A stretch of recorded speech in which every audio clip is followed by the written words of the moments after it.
सालों तक MPhil clinical psychology को सर्वोत्तम मार्ग माना जाता था, पर अब यह बंद हो गया है। आखिर ऐसा क्यों हुआ और उसकी जगह क्या आया है? आइए जानते हैं एनईपी 2020 के तहत क्लिनिकल साइकोलॉजी एजुकेशन में हुए बदलावों के बारे में। एमफिल क्लिनिकल साइकोलॉजी कई वर्षों से भारत में क्लिनिकल साइकोलॉजिस्ट बनने का प्रमुख रास्ता था। इसमें 2 साल का गहन कोर्स वर्क और सुपरवाइज्ड क्लिनिकल प्रैक्टिस शामिल थी, जिससे हजारों प्रोफेशनल्स तैयार हुए।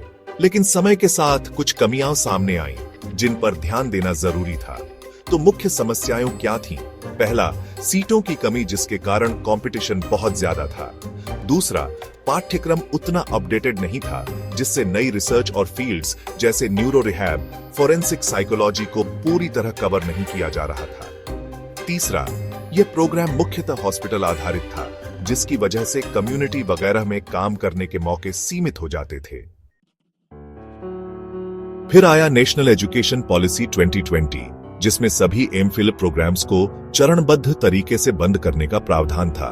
मकसद था उच्च शिक्षा को सरल बनाना, जहां मास्टर्स से सीधे पीएचडी तक का मार्ग आसान हो। इसी बड़े बदलाव के कारण एमफिल क्लिनिकल साइकोलॉजी को भी बंद करना पड़ा, ताकि एक नया और बेहतर पोस्ट ग्रेजुएट प्रोग्राम शुरू किया जा सके।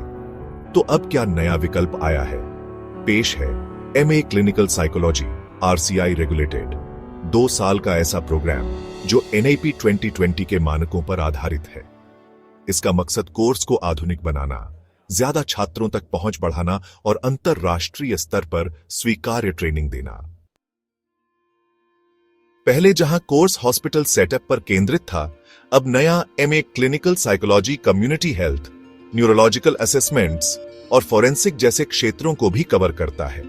साथ ही यह इंटरडिसिप्लिनरी रिसर्च को बढ़ावा देता है, जिससे स्टूडेंट्स मेडिसिन, न्यूरोलॉजी या सोशल वर्क जैसे विभागों से भी जुड़कर काम कर सकते हैं। रिहैबिलिटेशन काउंसिल ऑफ इंडिया इस नए कोर्स की क्वालिटी को बरकरार रखने में अहम भूमिका निभाती है। हर सेंटर को तयशुदा मानकों का पालन करना होगा, जैसे पर्याप्त फैकल्टी, क्लिनिकल सुविधाएं और आवश्यक केस लोड, ताकि स्टूडेंट्स को वह गहन क्लिनिकल अनुभव मिल सके जो उन्हें एक प्रोफेशनल क्लिनिकल साइकोलॉजिस्ट बनने के लिए चाहिए। दोनों प्रोग्राम 2 साल के हैं, लेकिन एमए कोर्स में मॉडर्न अप्रोच, ज्यादा सीटों की गुंजाइश और नई रिसर्च मेथड्स शामिल की गई है। यह उन सारी कमियों को पूरा करने की कोशिश है जिनके कारण एमफिल की आलोचना होती थी। तो इसका मतलब क्या है? ज्यादा मौके और व्यापक पाठ्यक्रम, अंतरराष्ट्रीय मान्यता को सपोर्ट, नई टेक्नोलॉजी और एडवांस टूल्स जैसे बायोफीडबैक और कंप्यूटराइज्ड असेसमेंट। यह कोर्स आपको अस्पताल, क्लिनिक, स्कूल, रिसर्च सेंटर या निजी प्रैक्टिस जैसे तमाम क्षेत्रों में बेहतर तैयारी और मौके देता है। एमफिल का बंद होना आपको भले ही थोड़ा अजीब लगे, लेकिन सच में यह बदलाव RCI regulated MA clinical psychology एक बड़ा कदम है।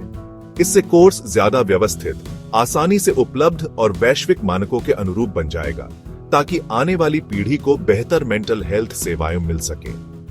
अब जब आपको पता चल गया है कि एमफिल क्यों बंद हुआ और उसकी जगह क्या आया है, तो कमेंट में बताइए, क्या आप इस बदलाव का स्वागत करते हैं या आपके मन में अभी भी सवाल है? अगर यह जानकारी आपके लिए उपयोगी रही हो, तो इस वीडियो को लाइक, शेयर और हमारे चैनल को सब्सक्राइब जरूर करें, ताकि क्लिनिकल साइकोलॉजी और मेंटल हेल्थ से जुड़ी और भी जानकारियां आपको मिलती रहे। धन्यवाद और आपसे मिलेंगे अगले वीडियो में।